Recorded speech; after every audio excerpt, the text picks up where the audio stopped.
Assalamualaikum warahmatullahi wabarakatuh.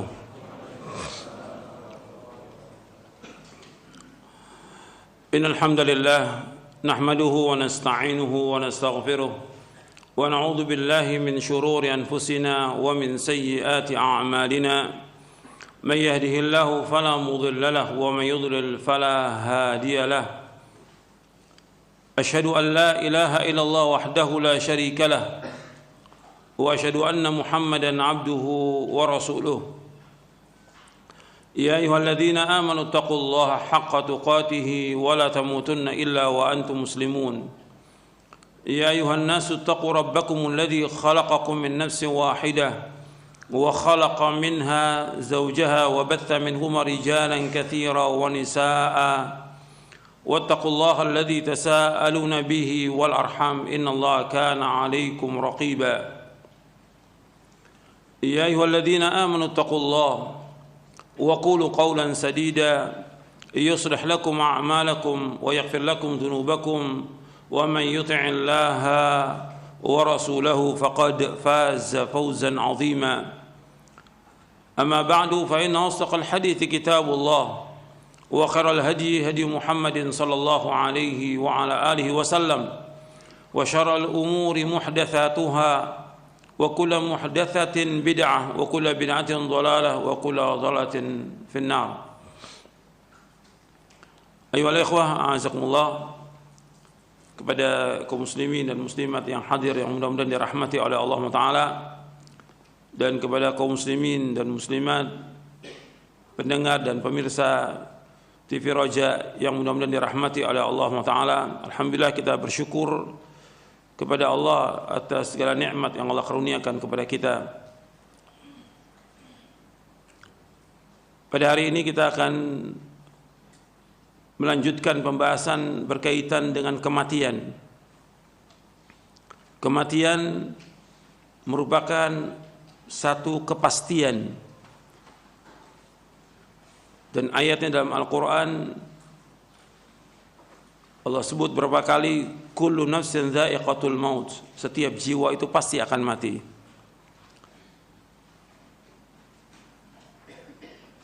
Setiap orang pasti akan mati, siapapun dia orangnya, sehebat apapun, sekuat apapun, atau dia punya kekuatan atau penjagaan, atau dia penguasa atau pejabat atau siapa saja, pasti mati.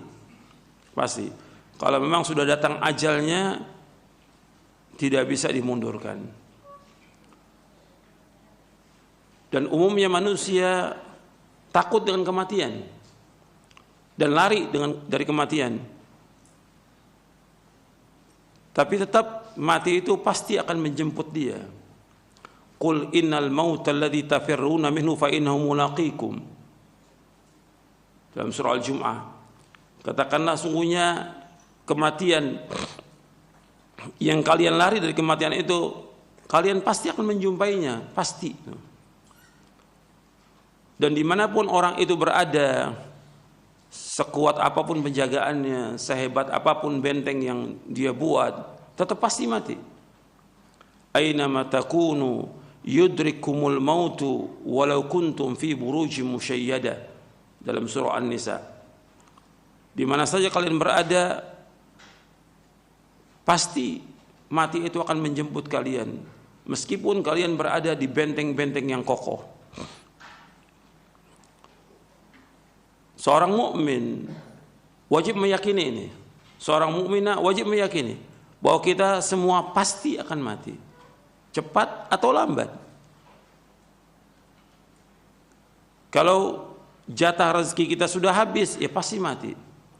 Dan maha adilnya Allah Ta'ala, Allah nggak akan mencabut nyawa seseorang sampai jatah rezekinya habis. Jadi Allah menciptakan makhluk ini, Allah berikan rezeki semuanya. Allah Khaliq, Allah Raziq. Allah yang mencipta, Allah berikan rezeki. Ketika jatah rezekinya habis, datang kematian itu. Dan kematian datang, apakah dalam kondisi dia sehat atau sakit atau kondisi apa aja, pasti kematian akan datang. Makanya seorang mukmin dia wajib meyakini ini, Kalau sudah yakin bahwa kematian itu pasti, maka kita harus banyak melakukan amal-amal soleh. Itu harus kita ingat. Banyak bertaubat kepada Allah. Makanya Nabi SAW bersabda dalam hadis yang sahih, Nabi bersabda, "Aktsiru dzikra hadhimil ladzat, al-maut." Perbanyaklah mengingat pemotong kelezatan, yaitu mati. Perbanyak mengingat pemotong kelezatan, yaitu mati. Hadis ini sahih, diriwayatkan oleh Imam Ahmad, Tirmidzi dan Ibnu Majah dari sahabat Abu Hurairah radhiyallahu an. Di antara manfaat mengingat kematian, orang itu akan berusaha untuk menjauhkan perbuatan dosa dan maksiat. Kemudian yang kedua, dia akan selalu bertaubat kepada Allah SWT. Yang ketiga, dia akan mempersiapkan bekal dengan melakukan amal-amal soleh sebanyak-banyaknya. Dia akan berlomba-lomba untuk berbuat kebajikan. Dia tidak akan menunda amal-amal soleh yang bisa dikerjakan sekarang atau hari ini. Dia tidak menunda. Kalau dia sudah tahu bahwa kematian itu pasti akan datang, maka dia tidak menunda amal soleh yang bisa dikerjakan sekarang atau hari ini. Kemudian di antara manfaatnya lagi, dia akan menggunakan waktu sebaik-baiknya untuk hal yang bermanfaat dan ibadah kepada Allah. Akan gunakan waktunya untuk melakukan yang bermanfaat dan ibadah kepada Allah. Di antara manfaatnya lagi, dia tidak akan tamak kepada dunia. Dia tidak akan tamak kepada dunia. Kemudian juga dia merasa cukup dan puas dengan karunia Allah.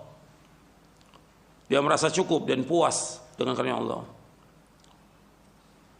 Kemudian dia selalu bersyukur dan bersabar atas takdir Allah. Syukur atas semua nikmat dan sabar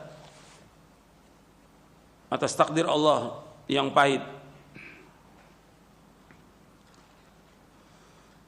Di antara manfaatnya lagi, dia tidak akan berlomba-lomba dalam mengejar dunia. Dia tidak akan berlomba-lomba. Dia tidak terlalu bergembira dengan apa yang ada. Dia tidak terlalu bersedih dengan apa yang luput. Dia tidak hasad, tidak dengki kepada orang lain, karena Allah sudah berikan semua masing-masing. Dan dia selalu takut dan harap hanya kepada Allah. Selalu takut dan harap hanya kepada Allah. Dan yang lainnya dari faedah kita mengingat mati, ada satu hadis diriwayatkan dari sahabat Abdullah bin Umar radhiyallahu anhu. Kata Abdullah bin Umar radhiyallahu anhu, ketika aku sedang bersama Rasulullah SAW, kemudian datang seorang laki-laki Ansar. Lalu laki-laki itu mengucapkan salam kepada Nabi SAW. Kemudian laki-laki ini bertanya kepada Rasulullah SAW, "Ya Rasulullah, ayyul mu'minina afdal?" Faqala ahsanum khuluqa. Qala fa ayyul mu'minina akyas? Qala aktsaruhum lil mauti dzikran wa ahsanum lima ba'dahu isti'dadan. Ulaika al akyas. Jadi ada seorang Ansar bertanya, "Ya Rasulullah, wahai Rasulullah, ayyul mu'minina afdal?" Siapakah orang mukmin yang paling utama? Maka Nabi menjawab SAW, "Ahsanum khuluqa." Itu orang yang paling baik akhlaknya. Kemudian dia berkata lagi, "Ayyul mu'minina akyas?" Siapakah orang mukmin yang cerdas? Orang mukmin yang pintar? Orang mukmin yang jenius? Maka dijawab oleh Rasulullah SAW, "Aktsaruhum lil mauti dzikra wa ahsanum lima ba'dahu isti'dadan ulaikal aqyas." Orang yang mukmin yang pintar, orang mukmin yang cerdas adalah orang yang paling banyak mengingat kematian dan yang paling baik persiapannya untuk menghadapi apa yang terjadi setelahnya. Mereka itulah orang-orang yang paling cerdas. Hadis ini hasan, diriwayatkan oleh Imam Ibnu Majah dalam sunannya dan At-Tabrani dalam Mu'jamul Kabir, dan dihasankan oleh Syekh Al-Albani rahimahullah dalam silsilah hadis as-sahihah di juz yang ketiga. Jadi disebutkan bahwa orang yang pintar, orang yang cerdas adalah orang yang banyak mengingat kematian. Menurut Rasulullah sallallahu alaihi wasallam. Ini jawaban Rasulullah. Jadi ketika ada orang ditanya siapa orang yang pintar, orang yang banyak ingat mati. Sebab dengan ingat mati dia akan terus melakukan introspeksi kepada dirinya. Dia akan menjauhkan perbuatan dosa dan maksiat. Dia akan selalu bertaubat kepada Allah. Dia akan berusaha mengerjakan amal-amal soleh dengan segera. Seperti yang sudah kita bahas pada pekan yang lalu, bahwa para nabi dan para rasul yusari'una fil khairat. Mereka bersegera dalam berbuat kebajikan, enggak menunda. Dan juga tidak tamak kepada dunia. Kalau kita lihat orang-orang ini berlomba-lomba kepada dunia, mengejar dunia, sibuk dengan dunia. Ini orang bodoh. Menurut siapa? Rasulullah SAW. Sibuk dengan kerja, sibuk dengan dagang, sibuk dengan usaha terus dari pagi sampai malam terus seperti itu. Bahkan dia mengejar bagaimana supaya jadi pejabat. Padahal umurnya sudah di atas 50. Ada yang di atas 60. Dia nggak ingat mati. Ini orang-orang bodoh. Orang pintar, orang yang ingat kepada kematian. Orang yang berusaha mempersiapkan bekal untuk mati, melakukan amal-amal soleh karena Allah dan menjauhkan perbuatan dosa dan maksiat. Itu orang yang pintar. Jadi seorang mukmin harus terus ingat kematian. Yang menyuruh untuk memperbanyak ingat kematian siapa? Rasulullah SAW. Rasulullah memperbanyak ingat kematian. Dan antum perhatikan, jangan sampai dilalaikan oleh harta, oleh anak, oleh yang lainnya. Antum lihat dalam surah Al-Munafiqun. Di akhir-akhir surah Al-Munafiqun, Allah berfirman, ya ayyuhalladzina amanu la tulhikum amwalukum wala auladukum an dzikrillah wa may yaf'al dzalika fa ulaika humul khasirun. Wa anfiqu mimma razaqnakum min qabli an ya'tiyadakumul maut fa yaqulu rabb, dalam surah wa anfiqu mimma razaqnakum min qabli an ya'tiyadakumul maut fa yaqulu rabbi laula akhartani ila ajalin qarib fa asaddaqu wa akum minas salihin wa la yu'akhirullahu nafsan idza ajala wallahu khabirum bima ta'malun. Allah berfirman dalam surah Al-Munafiqun di ayat 9 sampai ayat 11. Ya ayyuhalladzina amanu la tulhikum amwalukum wala auladukum an dzikrillah wa may yaf'al dzalika fa ulaika humul khasirun. Wahai orang beriman, janganlah harta kalian dan anak kalian melalaikan kalian dari mengingat Allah. Wa may yaf'al dzalika, barang siapa yang melakukan demikian, artinya dia lalai dari mengingat Allah, faulaika humul khasirun, mereka adalah orang-orang yang rugi. Wa anfiqu mimma razaqnakum min qabli ay ya'tiyadakumul maut fayaqulu rabbi laula akhartani ila ajalin qarib fa asaddaqa wa akum minas salihin. Dan hendaklah kalian berinfak dari apa-apa yang kami karuniakan kepada kalian. Artinya banyak sedekah dengan apa yang kami karuniakan kepada kalian sebelum datang kepada kalian kematian. Maka setelah datang kematian dia berkata, ya Allah, akhartani ila ajalin qarib, tunda ya Allah, ajalku tunda sampai waktu yang dekat. Fa asaddaqa, dan aku akan bersedekah, wa aku minas salihin, dan aku termasuk orang yang saleh. Sudah terlambat. Wala yuakhirallahu nafsan idza jaa ajaluha wallahu khabirum bima ta'malun. Dan Allah tidak akan mengakhirkan satu jiwa apabila sudah datang ajalnya. Allah nggak akan mengakhirkan kematian itu kalau sudah datang ajalnya. Dan Allah Maha mengetahui apa yang kalian kerjakan. Allah ingatkan di sini, ini untuk semuanya, perhatikan. Wahai orang beriman, la tulhikum ya ayyuhalladzina amanu la tulhikum amwalukum wala auladukum an dzikrillah. Wahai orang beriman, janganlah anak-anak kalian, janganlah harta kalian dan anak kalian melalaikan kalian dari mengingat Allah. Jangan kita disibukkan dengan harta benda, jangan. Mengumpulkan harta dengan usaha, dagang, segala macam sudah, jangan disibukkan. Tetap wajib usaha, dagang, kerja wajib untuk mencari nafkah. Tapi jangan habis waktu untuk itu. Dan juga jangan disibukkan dengan anak. Tetap wajib mengurus anak-anak, wajib. Apalagi masih kecil-kecil, wajib untuk diurus anak ini. Tapi jangan sampai lalai dia berzikir kepada Allah. Kan bisa dia berzikir kepada Allah. Tetap dia wajib melaksanakan sholat yang 5 waktu pada waktunya. Jangan ditunda. Jangan lalai dia dari mengingat Allah. Jangan lalai dari membaca Al-Quran. Jangan lalai dari sholat yang wajib 5 waktu. Jangan lalai dari sholat-sholat sunatnya.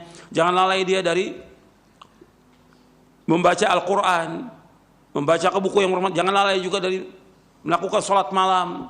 Jangan lalai dari bersedekah. Maka di ayat selanjutnya disebutkan bersedekah, wa anfiqu, berinfaklah kalian, bersedekah kalian dari apa yang kami karuniakan kepada kalian sebelum datang kematian. Sebab nanti kalau sudah datang kematian baru orang ingin melakukan amal soleh. Sekarang kesempatan berlomba-lomba. Dan setiap hari Nabi menyebutkan SAW bahwa malaikat itu turun ke dunia ini. Ma min yaumin yusbihul ibadu fihi illa malakani yanzilani fayaqulu aduma Allah ma'ati munfiqan khalafa wa yaqulu al-akhar Allah ma'ati mumsikan talafa. Setiap pagi 2 malaikat turun. Setiap hari dan setiap pagi. Malaikat yang satu berkata, ya Allah gantikan orang yang infak hari ini. Satu lagi mengatakan, ya Allah hancurkan orang yang tidak infak hari ini. Hadis ini sahih diriwayatkan oleh Imam Bukhari. Maka berlomba-lomba melakukan amal soleh, berlomba-lomba sedekah. Jangan pelit, jangan bakhil. Apa yang bisa kita sedekahkan, sedekahkan sebelum datang kematian. Kalau sudah datang kematian, maka dia mengatakan, ya Allah tunda kematian ini sampai waktu yang dekat. Nggak bisa. Allah sebutkan, dia mengatakan saya akan sedekah dan saya akan termasuk orang yang soleh. Jadi harta ditumpuk-tumpuk, dia nggak mau sedekah. Kalau sudah datang ajal nggak bisa ditunda. Antum lihat lagi dalam surah Al-Mu'minun. Surah Al-Mu'minun, surah 23 ayat 99. Allah menyebutkan tentang orang yang menyesal ketika sudah datang kematian. Hatta idza ja'ahumul mautu qala rabbirji'un la'alli a'malu salihan fima tarakt kalla innaha kalimatun huwa qailuha wa min waraihim barzakhun ila yaumi yub'atsun.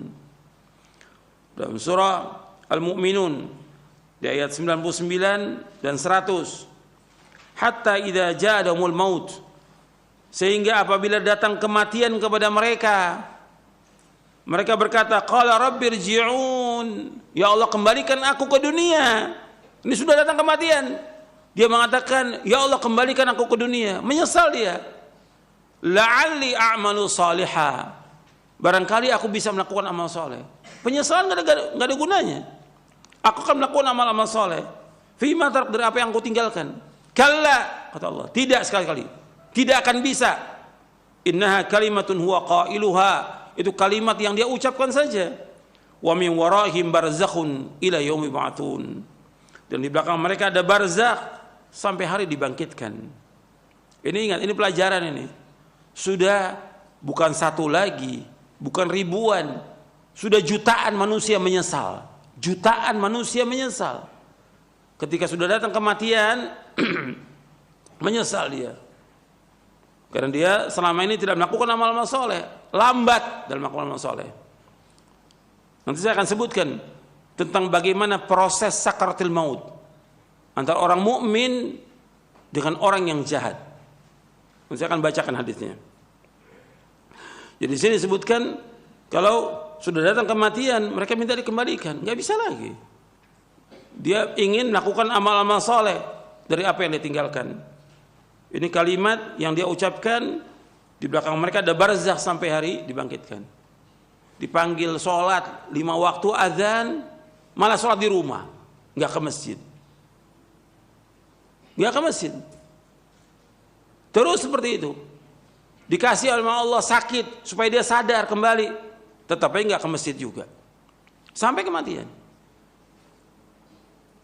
Diajak dia untuk sedekah, nggak mau juga. Diajak untuk haji, padahal uangnya banyak, nggak mau berangkat haji. Diajak untuk umroh, nggak mau juga. Diajak yang lain, perbuatan nggak mau dia. Sampai datang kematian, penyesalan, rugi. Kalau orang sudah dia diajak kebaikan nggak mau, seperti nggak mau, ya rugi bagi dia. Kalau sudah datang kematian, ya sudah, tinggal semuanya itu. Hartanya yang dia simpan, yang jutaan atau miliaran atau tanah sekian banyak, bukan milik dia lagi, milik siapa? Ahli waris. Dia nggak bawa apa-apa. Coba kalau disedekahkan terus, setiap hari sedekahkan, manfaat buat dia di akhirat. Karena ketika orang itu meninggal, yang mengiringi dia 3 dalam hadis yang diriwayatkan Imam Bukhari dan Muslim. 3. Yang pertama, hartanya. Yang kedua, keluarganya. Yang ketiga, amalnya. Ketika sampai di yang jahat, yang masuk bersamanya apa? Amalnya. Nggak ada keluarga yang cinta sama dia mau ikut masuk, nggak ada. Hartanya juga nggak masuk.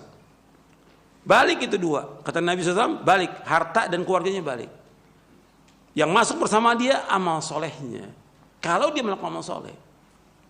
Dan juga amal jeleknya akan masuk bersama dia. Karena akan ditanya dan dihisab dengan perbuatannya. Jadi akhwani fiddin, azakumullah, ini pelajaran untuk kita semuanya nih. Ini kita berbicara tentang kematian yang selama ini belum kita bahas. Bahkan hampir jarang dibahas tentang kematian. Makanya kita bahas. Ini masalah keyakinan, masalah akidah, dimasukkan dalam masalah akidah. Wajib kita meyakini ini, kematian pasti. Cuma orang banyak yang nggak sadar. Allah sebutkan dalam beberapa ayat supaya orang ingat bahwa dia pasti akan mati. Nabi SAW menyuruh kita untuk banyak ingat kematian karena kita pasti akan mati. Dan orang ketika akan mengalami kematian pasti mengalami sakaratul maut.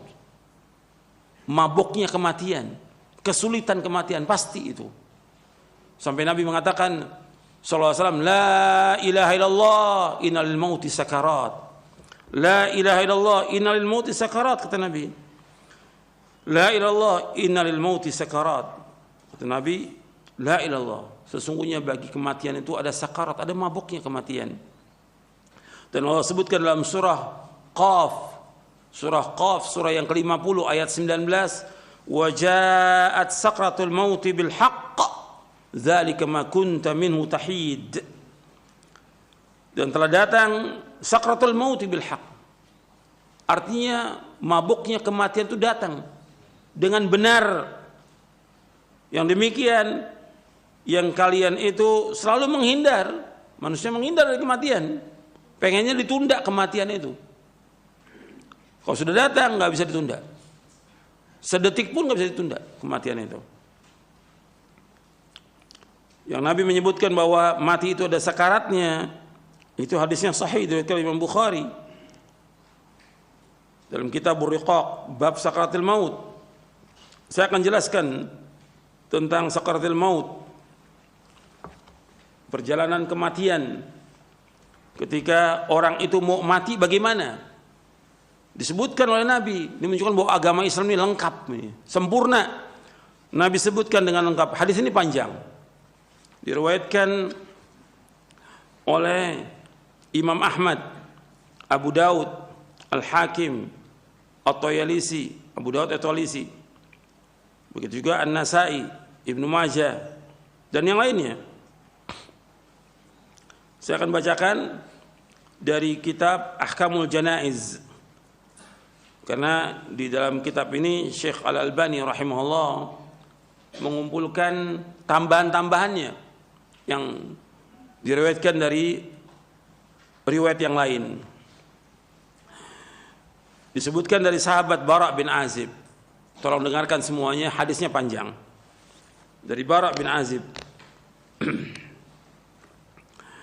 radhiyallahu an, kharajna ma'an Nabi sallallahu alaihi wasallam fi janazati rajulin min al-ansar, fantahayna ila al-qabr wa lamma yulhad, fajalasa Rasulullah sallallahu alaihi wasallam mustaqbil al-qiblah wa jalasna hawlahu wa ka'anna ala ru'usina at-tayr wa ka'anna ala ru'usina at-tayr wa fi yadihi 'udun yankutu fil ard, faja'ala yanzuru ila as-sama' وينظر إلى الأرض وجعل يرفع بصره ويخفضه ثلاثا، فقال استعيذ بالله من عذاب القبر مرتين أو ثلاثا، ثم قال اللهم إني أعوذ بك من عذاب القبر ثلاثا، اللهم إني أعوذ بك من عذاب القبر، اللهم إني أعوذ بك من عذاب القبر، ثم قال إن العبد المؤمن إذا كان في انقطاع من الدنيا وإقبال من الآخرة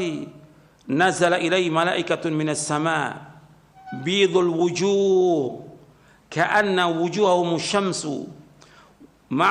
معهم كفن من أكفان الجنة وحنوط من حنوط الجنة، حتى يجلس منه مد البصر، ثم يجيء ملك الموت عليه السلام حتى يجلس عند رأسه فيقول أيتها النفس الطيبة، وفي رواية يا أيها النفس المطمئنة اخرجي إلى مغفرة من الله ورضوان، قال فتخرج تسيل كما تسيل القطرة من السقاء فيأخذها، وفي رواية حتى إذا خرجت روحه صلى عليه كل ملك بين السماء والأرض وكل ملك في السماء، وفتحت له أبواب السماء، ليس من أهل باب إلا وهم يدعون الله أن يعرج بروحه من قبلهم، فإذا أخذها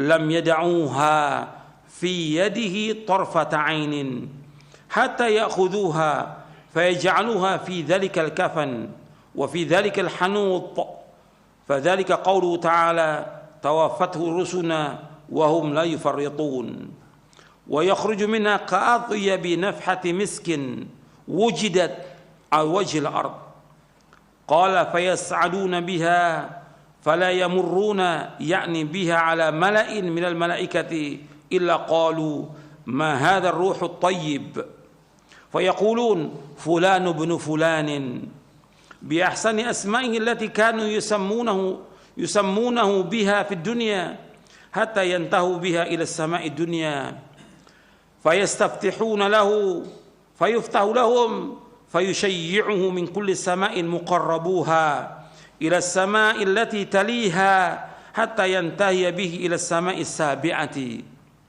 فيقول الله عز وجل اكتبوا كتاب عبدي في عليين، وما أدراك ما عليون، كتاب مرقوم يشهده المقربون، فيكتبه كتابه في عليين، ثم يقال أعيدوه إلى الأرض فإني وعدتهم أني منها خلقتهم وفيها أعيدهم ومنها أخرجهم تارة أخرى، قال فيرد إلى الأرض وتعاد روحه إلى جسده، قال فإنه يسمع خفق نعال أصحابه إذا ولوا عنه مدبرين، فيأتيه ملكان شديد الانتهار فينتهران ويجلسان فيقولان له من ربك، فيقول ربي الله، فيقولان له ما دينك، فيقول ديني الإسلام، فيقولان له ما هذا الرجل الذي بعث فيكم،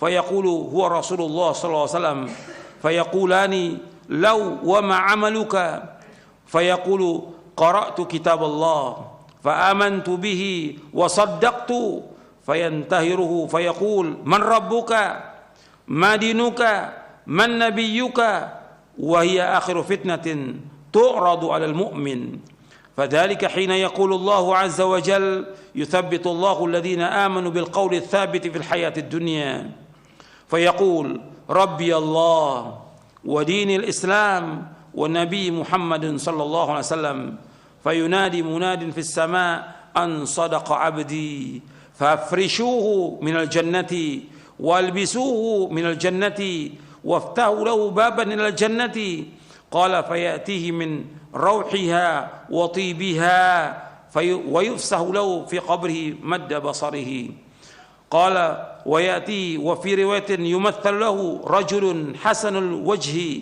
حسن الثياب طيب الريح فيقول أبشر بالذي يسرك أبشر برضوان من الله وجنات فيها نعيم مقيم هذا يومك الذي كنت توعد فيقول له وأنت فبشرك الله بخير من أنت فوجهك الذي وجه الذي يجيء بالخير فيقول أنا عملك الصالح أنا عملك الصالح فوالله ما علمتك إلا كنت سريعا في طاعة الله بطيئا في معصية الله فجزاك الله خيرا ثم يفتح له باب من الجنة وباب من النار فيقال هذا منزلك لو عصيت الله أبدلك الله به هذا فإذا رأى ما في الجنة قال ربي عجل قيام الساعة كيما أرجع إلى أهلي ومالي فيقال له أسكن قال وإن الأبد الكافر وفي رواية الفاجر إذا كان في انقطاع من الدنيا وإقبال من الآخرة نزل إليه من السماء ملائكة غلاظ شداد سود الوجوه معهم المسوح من النار فيجلسون منه مد البصر ثم يجيء ملك الموت حتى يجلس عند رأسه فيقول أيتها النفس الخبيثة اخرجي إلى سخط من الله وغضب قال فتفرقوا في جسده فينتزعها كما ينتزع السفود الكثير الشعب من الصوف المبلول فتقطع معها العروق والعصب فيلعنه كل ملك بين السماء والأرض وكل ملك في السماء وتغلق أبواب السماء ليس من أهل باب إلا وهم يدعون الله ألا تعرج روحه من قبلهم فيأخذها فإذا أخذها لم يدعوها في يده طرفة عين حتى يجعلوها في تلك المسوح ويخرج منها كأنتن ريح جيفة وجدت على وجه الأرض فيسعدون بها فلا يمرون بها على ملأ من الملائكة إلا قالوا ما هذا الروح الخبيث فيقول فلان ابن فلان بأقبح أسمائه التي كان يسمى بها في الدنيا حتى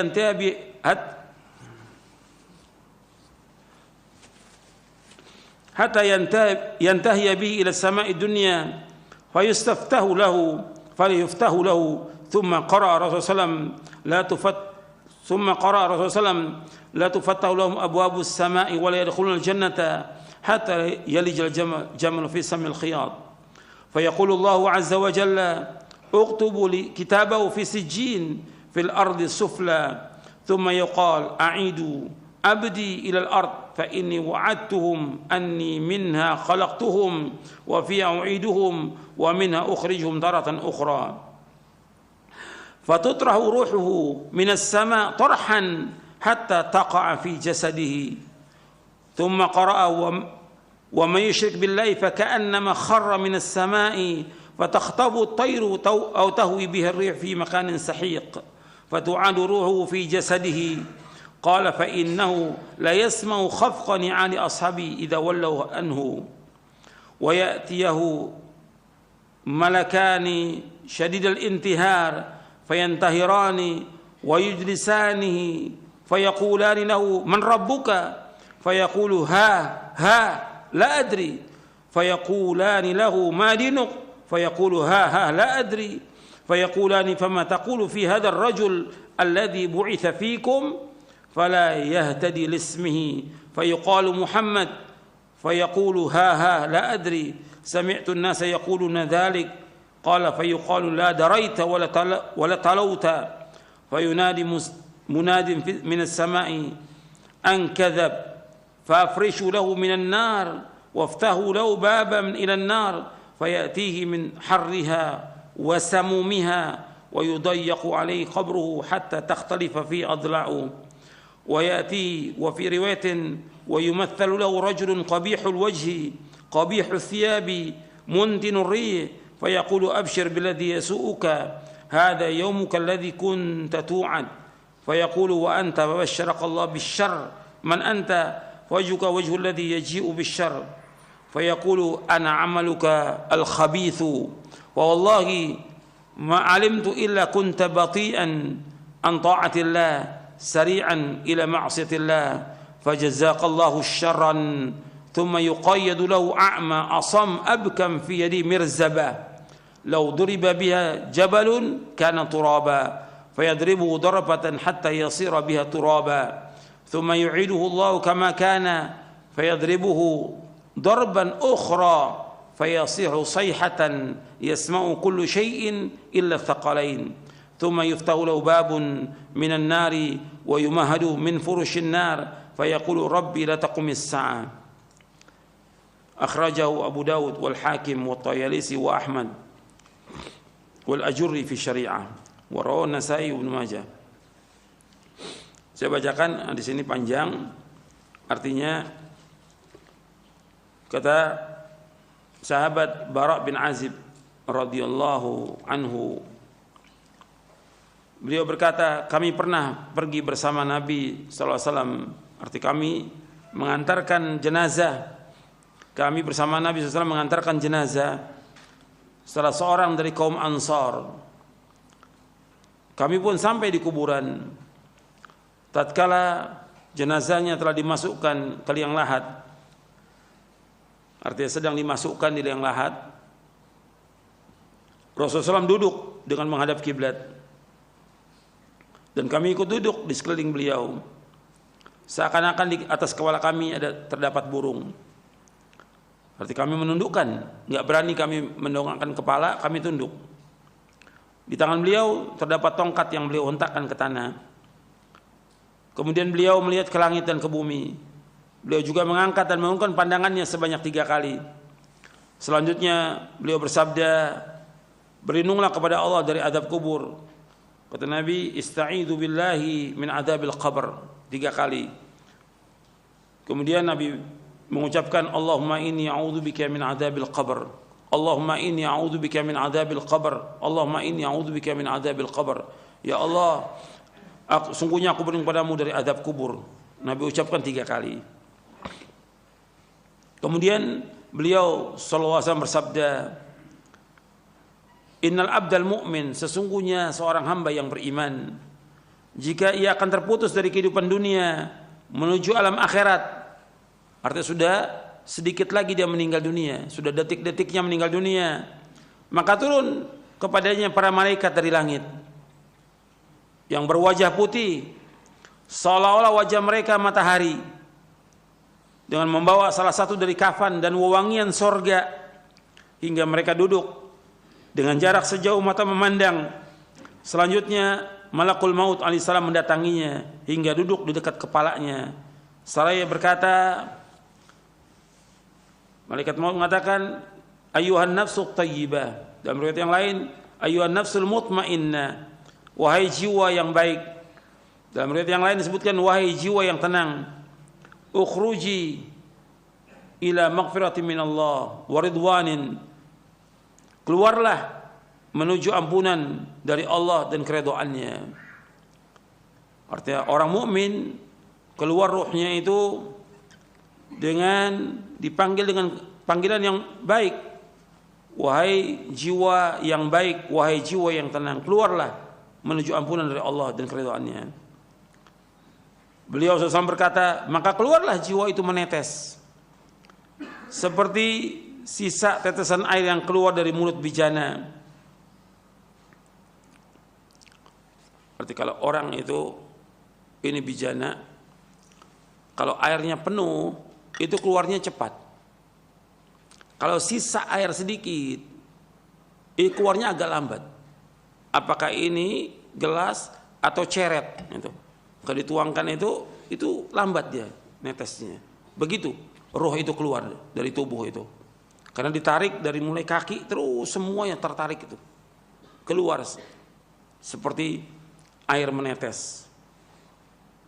Dan itu sakitnya luar biasa. Sakitnya luar biasa keluarnya itu. Waktu keluarnya sakit luar biasa. Kemudian keluarlah jiwa itu menetes seperti sisa tetesan air yang keluar dari mulut bejana. Dan ini dialami oleh semuanya, hatta oleh Nabi Muhammad SAW dalam keadaan sakaratul maut, sampai Fatimah melihat nangis. Wa karba abata, wahai kesulitan yang dialami oleh ayahku. Kata Nabi, nggak ada kesulitan sesudah ini. Ini terakhir ini sudah. Ini ujian yang terakhir. Kemudian malaikat maut mengambilnya. Ruh yang keluar itu diambil oleh malaikat maut. Dalam sebuah riwayat disebutkan, hingga apabila roh keluar, maka setiap malaikat di antara langit dan bumi mohonkan rahmat untuknya. Antum perhatikan, ketika malaikat yang datang dari langit membawa wewangian sorga, kafan dari sorga, malaikat maut itu turun, nggak ada yang melihat. Keluarganya yang sedang mentalkin itu semuanya, atas 10-100 orang, nggak melihat malaikat itu. Dan Allah sebutkan di dalam surah Al-Waqi'ah, sebutkan di dalam surah Al-Waqi'ah, semua melihat, semuanya berada tapi nggak melihat, seperti Allah sebut dalam surah Al-Waqi'ah ayat 83 sampai 85. Falaula idza balaghatil hulqum wa antum hina idzin tanzurun wa nahnu aqrabu ilaihi minkum walakin la tubsirun. Ketika ruh itu sudah berada di kerongkongan, kalian semuanya melihat kondisi orang yang sakaratul maut. Wa nahnu aqrabu ilaihi minkum, dan kami para malaikat dekat dengan kalian.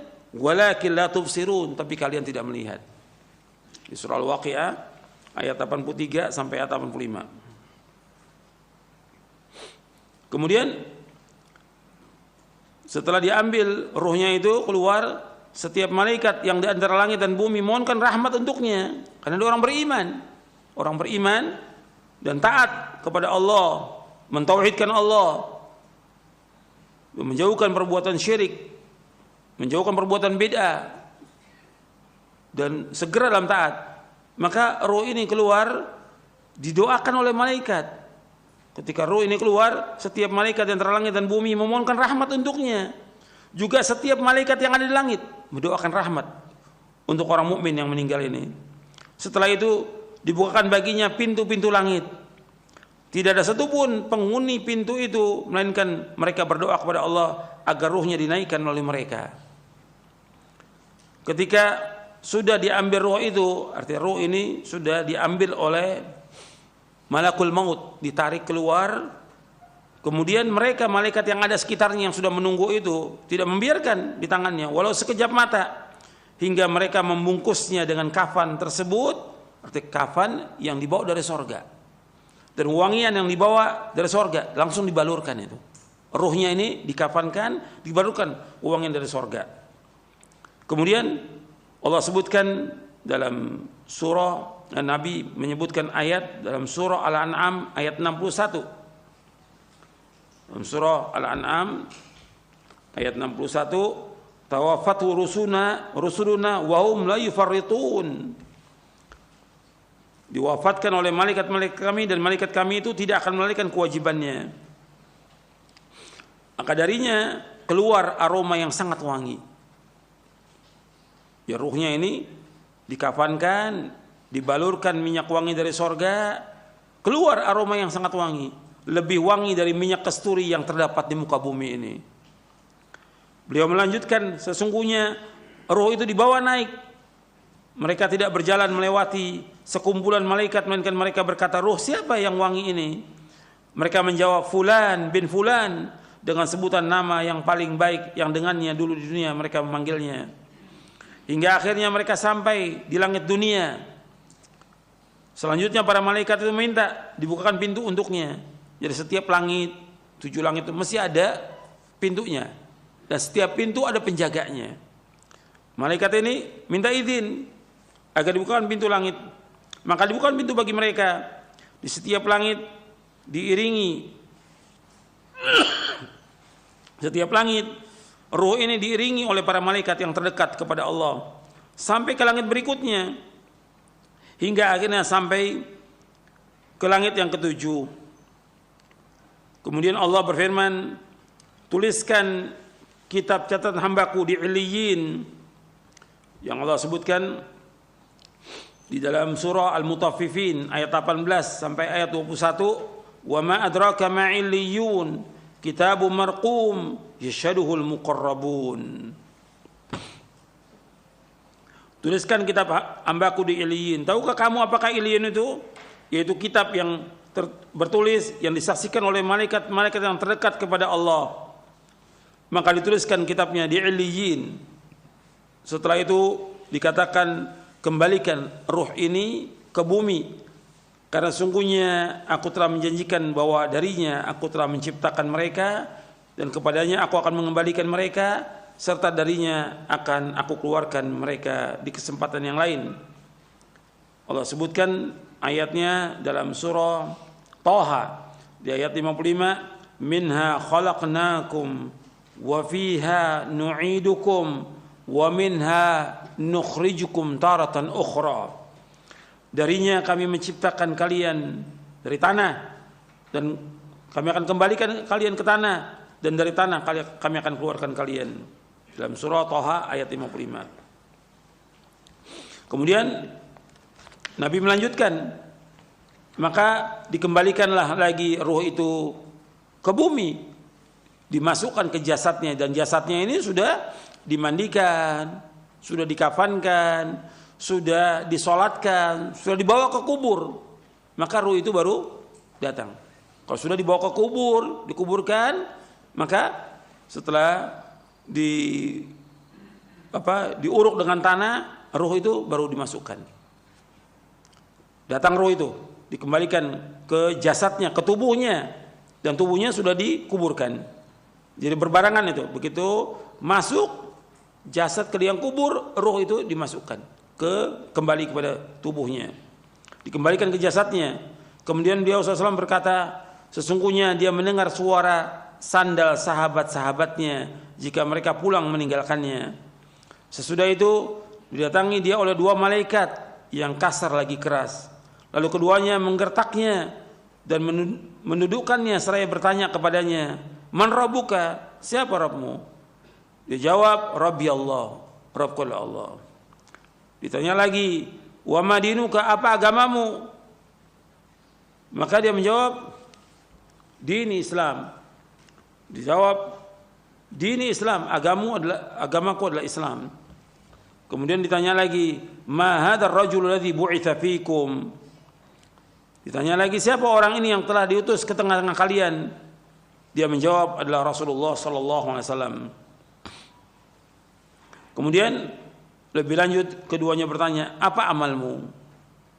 Dia menjawab, aku telah membaca kitab Allah, aku juga beriman kepadanya serta membenarkannya. Malaikat itu pun menggertak. Ini dua malaikat nih, yang bertanya dua malaikat, Munkar dan Nakir. Dalam riwayat yang lain disebutkan dalam riwayat Tirmidzi, nama dua malaikat itu yang bertanya namanya Munkar dan Nakir. Kemudian malaikat bertanya lagi, siapa Rabbmu, apa agamamu, dan siapa nabimu? Yang demikian itu merupakan ujian yang terakhir yang dihadapi oleh orang mukmin. Dan ini berlangsung ketika Allah berfirman, yutsabbitullahu alladhina amanu bil qawli tsabiti fil hayatid dunya. Allah akan meneguhkan orang-orang beriman dengan ucapan yang teguh dalam kehidupan di dunia. Itu maksudnya ketika di alam barzah. Dalam surah Ibrahim ayat 27. Dalam surah Ibrahim. Maka dia pun menjawab, Allah Rabbku, Islam agamaku. Artinya Allah menguatkan dia untuk bisa menjawab orang mukmin ini. Maka dia menjawab, Allah Rabbku, Islam agamaku, Muhammad SAW nabiku. Kemudian ada penyeru yang berseru di langit, hambaku benar, hamparkan permadani dari surga untuknya, pakaikan pakaian dari surga kepadanya, serta bukakanlah pintu surga. Surga bukanlah pintu untuknya menuju surga. Kemudian Rasulullah SAW bersabda, setelah itu datangkan baginya wewangian dan aroma dari surga, dan lapangkan pula kuburan untuknya sejauh jarak pandangan matanya. Dia juga menceritakan Dia datangi, dalam sebuah riwayat disebutkan, yang diserupakan dalam bentuk seorang laki-laki yang berpakaian bagus. Artinya di kubur itu akan datang seorang laki-laki yang berpakaian bagus, mempunyai aroma yang sangat wangi. Orang itu berkata, sampaikan berita gembira akan datangnya apa yang membuatmu bahagia. Artinya, sampaikan berita gembira ini, akan datangnya apa yang membuatmu bahagia.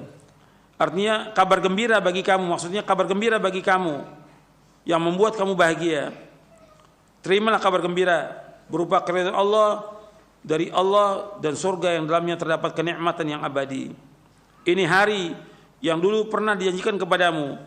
Selanjutnya orang ini berkata, mudah-mudahan engkau diberikan kabar gembira dalam bentuk kebaikan. Maka si mayit yang mukmin berkata, siapakah engkau? Wajahmu adalah wajah yang datang dengan membawa kebaikan. Maka orang itu menjawab, aku adalah amalmu, aku adalah amal solehmu, aku adalah amal solehmu. Demi Allah, aku tidak mengetahui dirimu melainkan engkau cepat dalam bersegera dalam berbuat ketaatan kepada Allah. Kamu lambat dalam melakukan maksiat, cepat dalam ketaatan, lambat dalam maksiat. Maka Allah membalasmu dengan kebaikan. Kemudian dikatakan, ini kedudukanmu jika engkau mendurhakai Allah, tetapi Allah menggantinya dengan yang ini. Artinya ditunjukkan di tempat itu sorga dan neraka. Di makam itu ditunjukkan, ini kalau seandainya engkau berbuat maksiat, ini tempatmu neraka. Karena engkau berbuat kebaikan, taat, ini tempatmu di sorga. Sudah ditunjukkan tuh. Sudah ditunjukkan oleh malaikat yang tadi berupa orang. Ini tempatmu, kalau engkau durhaka, Allah gantikan dengan sorga. Maka orang ini melihat sorga. Ketika melihat sorga, keindahan sorga, si mayit ini berkata, wahai Rabbku, segerakanlah kiamat agar aku bisa kembali kepada keluargaku dan hartaku. Maka dikatakan kepadanya, tetaplah di tempatmu. Uskun, tetaplah di tempatmu. Ini nikmat ini didapati dengan ruh dan jasadnya, kenikmatan. Kemudian Nabi lanjutkan lagi. Ini tadi orang beriman. Kemudian Nabi lanjutkan, Rasul bersabda, sesungguhnya orang kafir. Dalam riwayat yang lain, orang yang fajir, orang yang jahat. Apabila dia akan berpisah dari kehidupan dunia menuju alam akhirat, maka akan turun dari langit malaikat yang kasar, lagi seram, dengan wajah yang berwarna hitam. Kalau tadi orang mukmin wajahnya putih, bidul wujuh. Kalau ini warnanya hitam. Artinya malaikat yang berwarna hitam, wajahnya dengan membawa kain bulu yang kasar, terbuat dari api. Mereka duduk dekatnya, dekat orang kafir ini atau orang yang jahat ini, dalam jarak sejauh pandangan mata. Kemudian malakul maut mendatanginya hingga duduk dekat kepalanya. Selanjutnya malaikat berkata, wahai jiwa yang busuk, keluarlah menuju kemurkaan dan kemarahan Allah. Rasulullah SAW bersabda, maka ruh yang ada dalam jasadnya berpisah dengan dicabut seperti dicabutnya tusukan daging yang banyak geriginya.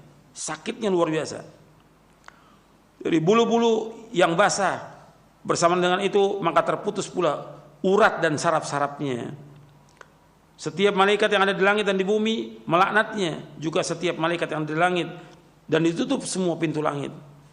Tidak ada satupun penghuni langit melainkan mereka berdoa kepada Allah agar ruhnya tidak dinaikkan melalui mereka. Setelah itu malaikul maut mengambilnya. Dan ini waktu mengambil ini dipukul ini. Mayit ini dipukul. Seperti yang Allah sebutkan dalam surah Al-An'am.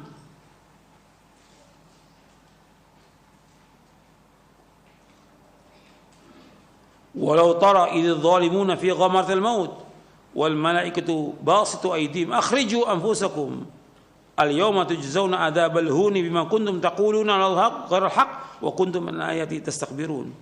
Al-An'am ayat 93. Kalau engkau melihat orang-orang zalim dalam sakaratul maut, malaikat membuka tangan mereka mengatakan dengan keras, keluarkan jiwa kamu, keluarkan roh kamu, hari ini kamu akan dibalas dengan adab yang hina. Dengan sebab kalian berkata sama Allah, dengan tidak benar dan kalian sombong dari ayat Allah. Kemudian juga dalam surah Al-Anfal ayat 50, walau tara idh yatawaffa alladhina kafaru al-malaikatu yadribuna wujuhahum wa adbarahum wa dhuqu 'adzabal hariq.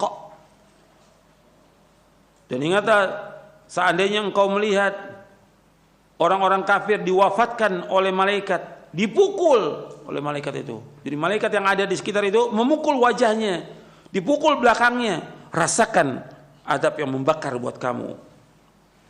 Begitu juga Allah sebutkan dalam surah Muhammad ayat 27, fa kaifa idza tawaffatul malaikatu yadribuna wujuhahum wa adbarahum. Bagaimana apabila diwafatkan mereka oleh malaikat, malaikat memukul wajah mereka dan punggung mereka. Jadi orang-orang kafir dan juga orang-orang yang jahat ini, orang-orang yang zalim dipukul oleh malaikat. Orang yang sekitarnya, keluarganya tidak dengar, tapi melihat. Artinya melihat kondisi si mayat itu dalam kondisi yang tidak baik, tersiksa dia. Dan itu orang-orang kafir itu ketika mati itu teriak-teriak. Luar biasa teriak-teriaknya. Sakit. Orang-orang yang jahat juga demikian. Orang yang zalim demikian. Jadi dicabut dengan keras, dipukul oleh malaikat, dan orang sekitarnya enggak melihat malaikat memukul mereka, dengan keras dipukul. Kemudian dicabut oleh malaikat maut. Jadi nama yang benar malaikat yang mencabut nyawa itu namanya malakul maut, sesuai dengan nas Al-Quran dan juga dengan hadis Nabi. Enggak ada malaikat Israel, itu enggak ada. Enggak ada, itu bukan dari hadis Nabi. Yang benar yaitu malakul maut, yang mencabut nyawa itu malakul maut. Kemudian setelah itu, setelah dicabut nyawanya, rohnya itu seperti cabutan tusukan daging yang banyak geriginya dari bulu-bulu yang basah. Terputus urat-uratnya dan sarafnya. Setiap malaikat yang ada di langit dan di bumi melaknatnya. Juga setiap malaikat yang ada di langit, ditutup semua pintu langit. Tidak ada satupun penghuni langit melainkan mereka berdoa kepada Allah agar ruhnya tidak dinaikkan oleh mereka. Setelah itu malakul maut mengambilnya, dan jika sudah mengambilnya maka mereka tidak akan membiarkannya berada di tangannya walau sekejap mata pun, hingga mereka menempatkannya dalam kain yang kasar tersebut yang terbuat dari api. Darinya keluar bau yang sangat busuk, lebih busuk dari bau bangkai yang terdapat di muka bumi ini. Sesudah itu mereka membawanya naik. Mereka tidak melewati sekumpulan malaikat, mungkin para malaikat itu bertanya, ruh siapa yang sangat buruk ini? Mereka pun menjawab, Fulan bin Fulan, dengan sebutan nama yang paling buruk yang pernah diberikan di dunia ini. Hingga akhirnya sampai di langit dunia. Kemudian mereka meminta agar dibukakan pintu untuknya, tetapi tidak akan dibukakan pintunya untuknya. Rasulullah SAW membacakan ayat di dalam surah Al-A'raf. Disebutkan la tufattahu lahum abwabus samai wa la yadkhulul jannata hatta yalijal jamalu fi sammil khiyat. Di dalam surah Al-A'raf ayat 40, sekali-kali tidak akan dibuka bagi mereka pintu-pintu langit, dan mereka juga tidak akan masuk surga sampai onta masuk ke lubang jarum. Mungkin enggak onta masuk ke lubang jarum? Enggak mungkin, mustahil. Maka begitu juga orang kafir enggak mungkin masuk ke surga. Tidak mungkin, mustahil. Demikian juga orang-orang yang jahat. Demikian. Artinya mereka enggak akan masuk surga sampai onta masuk ke lubang jarum. Enggak mungkin onta masuk ke lubang jarum. Artinya mereka juga enggak mungkin untuk masuk ke dalam surga, enggak mungkin. Maka Allah SWT berfirman, tuliskan kitabnya di sijin. Apa sijin itu? Disebutkan oleh Nabi SAW, di lapisan tanah yang paling bawah. Setelah dikatakan, kembalikan hambaku ke bumi, karena sungguhnya aku menjanjikan kepada mereka bahwa aku menciptakannya dari tanah, kepadanya aku akan mengembalikannya, dan darinya pula aku mengeluarkannya pada kesempatan yang lain. Kemudian ruhnya dilemparkan dari langit. Kalau yang mukmin dibawa oleh malaikat, kalau ini dilemparkan dari langit. Dilemparkan, sekali lemparan sampai ke jasadnya. Dan Allah sebutkan, wa may yusyrik billahi faka'annama kharra minas sama' fatakhtafuhu at-tayru aw tahwi bihi ar-rihu fi makanin sahiq. Allah berfirman dalam surah Al-Hajj ayat 31, barang siapa yang berbuat syirik mempersekutukan Allah dengan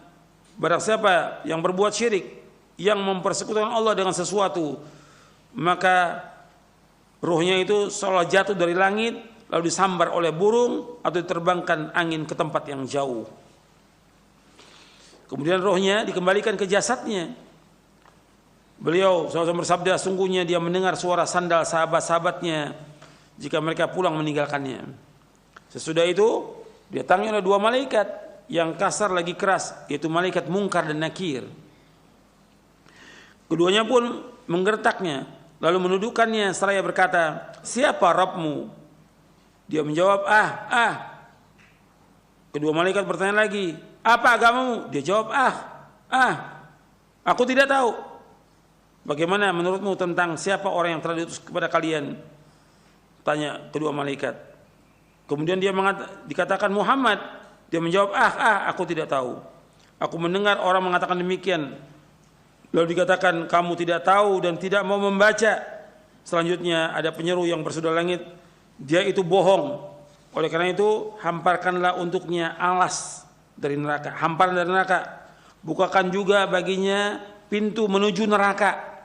Maka datangkanlah untuknya api dan panasnya neraka. Disempitkan pula baginya kuburannya sehingga semua tulang-tulangnya remuk. Setelah itu didatangi dalam sebuah riwayat disebutkan untuknya seorang yang berwajah sangat buruk, berpakaian jelek, lagi berbau busuk. Orang itu berkata, terimalah berita yang akan membuatmu sengsara. Inilah hari yang dulu pernah dijanjikan kepadamu. Dia berkata, kamu sendiri semoga Allah memberimu berita keburukan. Siapa kamu ini?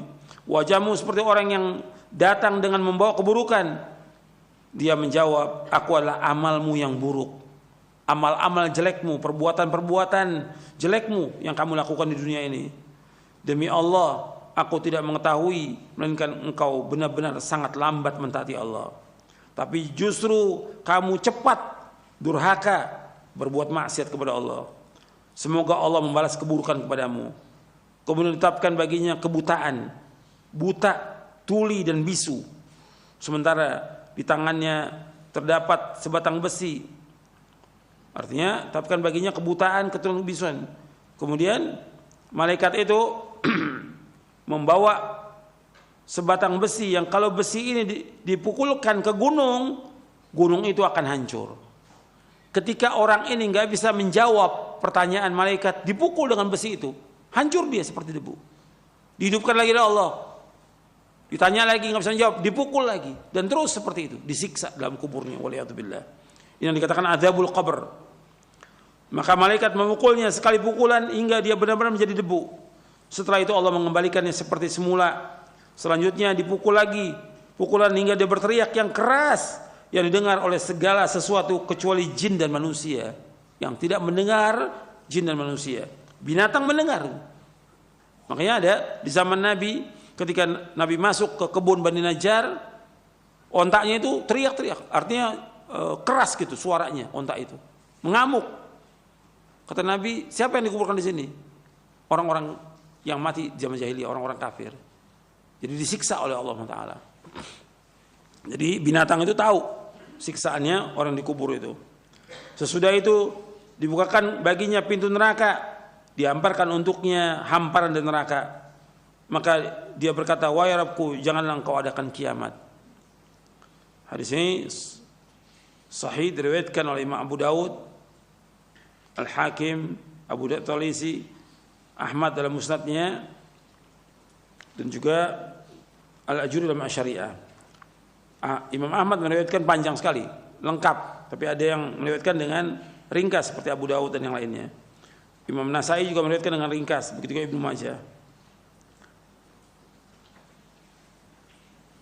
Dan hadis ini kata Imam Hakim sahih menurut syarat Syaikhan. Dan dinilai sahih oleh Imam Ibnu Qayyim dalam kitabnya I'lamul Muwaqqi'in dan juga dalam Tahdzibus Sunan. Jadi hadis ini sahih disahihkan juga oleh Syekh Albani. Jadi khonifuddin azakumullah, ini perjalanan kematian, sakaratul maut. Orang mukmin yang beriman, yang taat kepada Allah dengan orang kafir dan orang yang jahat. Sekarang kemudian apa saja yang membuat orang itu diazab di kuburnya? Kita lihat di sini dalam buku Syarah Aqidah Ahlussunnah wal Jamaah untuk melihat tentang azab dan nikmat kubur. Halaman 307. Kita masih membahas poin yang ke-32. Kita baca sedikit tentang azab dan nikmat kubur. Ahlussunnah mengimani tentang adanya azab dan nikmat kubur. Keduanya adalah benar berdasarkan Al-Quran dan As-Sunnah serta ijma' salafus saleh. Hadis-hadis tentang adanya azab kubur adalah mutawatir. Kenapa dibahas tentang azab dan nikmat kubur? Karena ada sebagian kelompok yang mengingkari, terutama aqlaniyun, yang menggunakan akalnya seperti Mu'tazilah dan yang mengekornya, nggak percaya dia dengan azab kubur. Padahal hadis-hadis tentang azab kubur mutawatir. Di antara dalil dari Al-Quran tentang adanya azab atau siksa kubur adalah firman Allah Ta'ala dalam surah At-Taubah ayat 101, sanu'adzibuhum marrataini tsumma yuradduna ila adzabin 'adzim. Nanti mereka akan kami siksa 2 kali, kemudian mereka akan dikembalikan kepada azab yang besar. Menurut penjelasan Imam Hasan Al-Basri dan Qatadah rahimahumullah, bahwa yang dimaksud dengan nanti mereka akan kami siksa 2 kali itu azab di dunia dan azab kubur. Dalam tafsir Ibnu Katsir, Allah juga berfirman dalam surah As-Sajdah ayat 21, "Walanudhiqannahu minal adzabil adna dunal adzabil akbar." Dan pasti kami timpakan kepada mereka sebagian siksa yang dekat, itu dunia, sebelum azab yang besar di hari kiamat, di akhirat. Menurut pendapat Bara' bin Azib radhiyallahu anhu, Mujahid dan Abu Ubaidah rahimahumullah, bahwa yang dimaksud dengan azab yang dekat adalah azab kubur. Di dalam tafsir Ibnu Katsir. Allah juga berfirman dalam surah Al-Mu'min ayat 46, "An-naru yu'raduna 'alaiha ghuduwwan wa 'ashiyya wa yawma taqumus sa'atu adkhilu ala fir'auna asyaddal 'adzab." Kepada mereka diperlihatkan neraka pada pagi dan petang, dan pada hari terjadinya kiamat. Lalu kepada malaikat diperintahkan, masukkan Fir'aun dan kaumnya ke dalam azab yang sangat keras. Al-Hafidz Ibnu Katsir mengatakan ayat ini merupakan prinsip terbesar yang dijadikan dalil oleh Ahlussunnah tentang adanya azab kubur. Arti Fir'aun itu diazab setiap pagi dan petang, terus nggak berhenti sampai hari kiamat nanti diazab.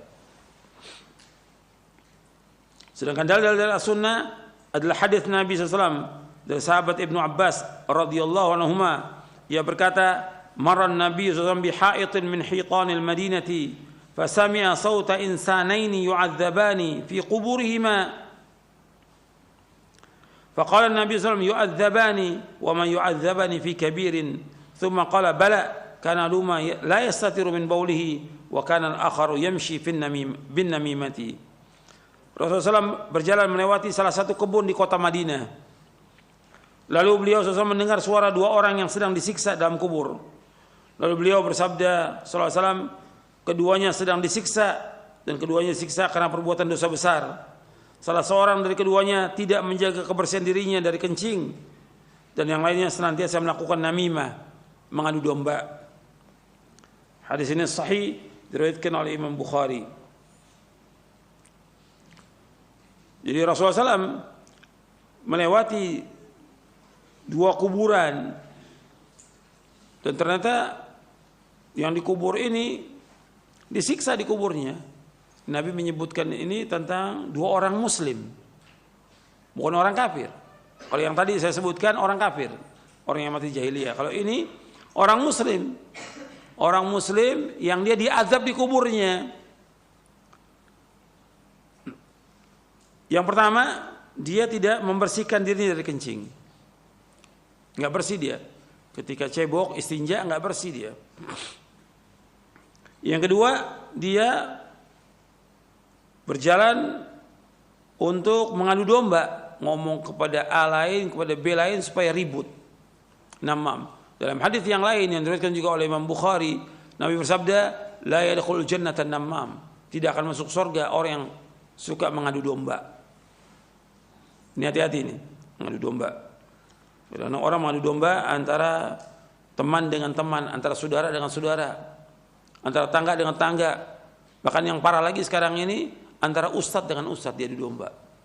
Ini parah ini. Sudah ngaji tapi dia adu domba. Ini namam, kata Nabi, tidak masuk surga. La yadkhulul jannata namam, tidak akan masuk surga orang yang suka mengadu domba itu. Dan ini menunjukkan tentang adanya azab kubur. Adanya azab kubur. Rasulullah SAW menganjurkan umatnya untuk senantiasa berdoa, memohon perlindungan kepada Allah dari azab kubur di setiap akhir tasyahud sebelum salam, ketika sholat yang wajib maupun yang sholat sunat. Kita berlindung kepada Allah, Allahumma inni a'udzubika min adzabi jahannam wa min adzabil qabr wa min fitnatil mahya wal mamat wa min syarri fitnatil masiihid dajjal. Ya Allah, aku berlindung pada Engkau dari azab jahannam, dari azab kubur, dari fitnah hidup dan fitnah mati, dan aku berlindung pada Engkau dari kejahatan fitnah masiihid dajjal. Hadis ini sahih Muslim dari sahabat Abu Hurairah. Hadis ini menunjukkan tentang adanya azab kubur, dan masih banyak lagi dalil yang lain yang menunjukkan tentang adanya azab kubur. Oleh karena itu kita diperintahkan agar berlindung dari azab kubur.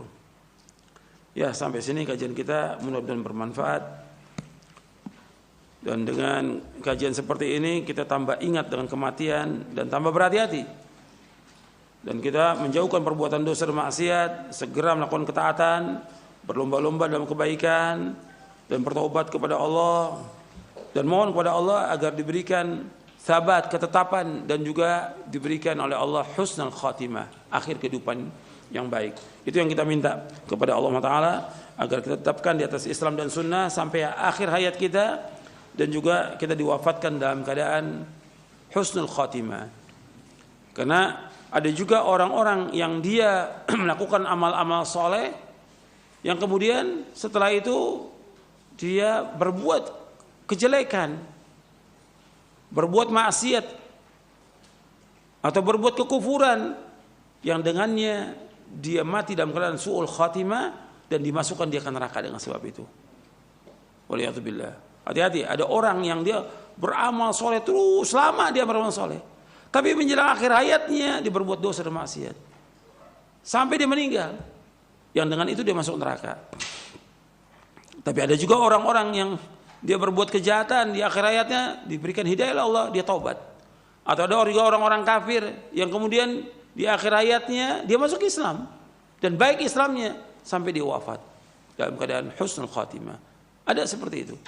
Dan Nabi sebutkan, dan nanti ada pembahasannya tentang masalah itu.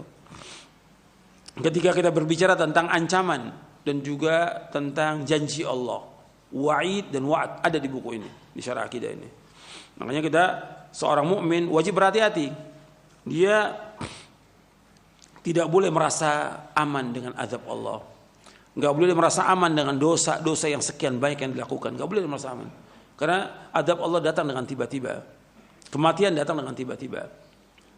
Tetap dia takut dengan dosanya, takut kepada Allah dengan perbuatan maksiat yang dilakukan, takut dengan perjalanan dia yang buruk, takut dibuka oleh Allah dan wafat dalam keadaan su'ul khatimah. Yang itu dia harus takut kepada Allah. Takut kepada Allah atas dosanya. Bukan bangga dengan dosanya. Bukan cerita tentang masa lalunya, enggak boleh. Ini perhatikan ini. Orang yang taubat, apakah dia pendeta, apakah dia Nasrani, apakah dia pemusik atau yang lainnya, pelawak atau yang lainnya, ketika dia taubat enggak boleh cerita dia tentang masa lalunya. Tutup. Dulu para ulama salaf takut kalau disebutkan masa lalunya, takut. Kok sekarang bangga? Bahkan di videoin perbuatan cerita dia tentang masa lalu. Enggak boleh. Ini Allah sudah tutup, jangan ceritakan kepada orang. Taubat kepada Allah dengan taubatan nasuha. Begitu juga kita jangan berbangga dengan amal soleh kita. Karena kita nggak tahu amal soleh kita diterima atau tidak oleh Allah Ta'ala. Ini minal muhlikat. Banyak orang berbangga dengan amal solehnya, dengan sholatnya 5 waktu, sholat malamnya, dengan sedekahnya, dengan segala macam dia membangun masjid, dengan segala macam dicerita. Hati-hati. Karena bisa jadi amal itu tidak diterima oleh Allah Ta'ala. Hati-hati itu. Orang mukmin harus terus merasa takut dengan azab Allah. Juga takut takut amalnya nggak terima dan dia mengharap kepada Allah agar amalnya diterima. Itu perhatikan tuh. Orang beriman seperti itu, seperti yang Allah sebutkan di dalam surah Al-Mu'minun di ayat 60. Walladzina yu'tuna ma atau wa qulubuhum wajilatun annahum ila rabbihim raji'un. Dalam surah Al-Mu'minun di ayat 60, dan orang-orang yang diberikan oleh Allah, artinya orang-orang yang memberikan, bersedekah, dia infak apa yang diberikan oleh Allah, dan hatinya takut dan dia yakin bahwa dia akan kembali kepada Allah. Ditanya oleh Aisyah radhiyallahu anha, ya Rasulullah, apa yang dimaksud dengan ayat ini? Orang yang dia minum khamar, dia mencuri, dia berzina, dia takut kepada Allah. La ya bintas Siddiq, enggak Aisyah. Ini adalah orang-orang yang dia sholat, dia puasa, dia sedekah, tapi dia takut nggak diterima amalnya oleh Allah. Takut. Jadi kita jangan meyakini pasti amal kita diterima, sholat kita diterima, puasa kita diterima. Jangan begitu. Jangan bangga kita. Kita terus minta kepada Allah SWT agar amal kita diterima, supaya kita diwafatkan oleh Allah dalam keadaan husnul khatimah. Anda perhatikan Nabi Ibrahim alaihissalam dan Nabi Ismail alaihissalam. Nabi Ibrahim dan Nabi Ismail alaihi wassalam ini membangun Ka'bah. Jelas perintah Allah dan ikhlas karena Allah. Ka'bah kiblatnya kaum muslimin. Setelah selesai membangun Ka'bah, tetap berdoa, Rabbana taqabbal minna innaka antas sami'ul. Ya Allah, terimalah amal kami ya Allah, karena Engkau yang Maha mendengar dan Maha mengetahui. Ingat tuh, seorang mukmin terus apabila melakukan amal soleh, dia minta kepada Allah agar terima. Kalau dia melakukan perbuatan dosa, segera bertaubat. Taubat, perhatikan, taubat semuanya. Saya dan antum sama, segera bertaubat. Dan Allah menyebutkan dalam Al-Quran, ya ayyuhalladzina amanu tubu ilallahi taubatan nasuha. Orang beriman taubatlah kepada Allah dengan taubat yang nasuh, taubat yang ikhlas. Dalam surah At-Tahrim ayat 8. Allah juga berfirman dalam surah An-Nur, wa tubu ilallahi jami'an ayyuhal mu'minuna la'alakum tuflihun. Bertaubatlah wahai orang beriman semuanya, taubat kepada Allah agar kalian menjadi orang yang sukses. Taubat. Jadi segera itu taubat kepada Allah. Ketika berbuat dosa, segera taubat kepada Allah. Perhatikan tuh, bahwa taubat tidak diterima oleh Allah ketika ruh berada di kerongkongan, yang kedua ketika matahari terbit dari barat. Nabi bersabda SAW, Inna Allah yaqbalu taubatal abdi ma lam yughargir. Sungguhnya Allah menerima taubatnya seorang hamba selama ruhnya belum di kerongkongan. Kalau sudah di kerongkongan nggak diterima. Ya, sebelum datang ajal, segera taubat kepada Allah. Mudah-mudahan kajian yang bermanfaat untuk saya dan untuk sekalian. Wassalamualaikum Muhammadin sallallahu alaihi wasallam. Subhanakallahumma bihamdik, asyhadu an la ilaha illa anta astaghfiruka wa atubu ilaik. Assalamualaikum warahmatullahi wabarakatuh.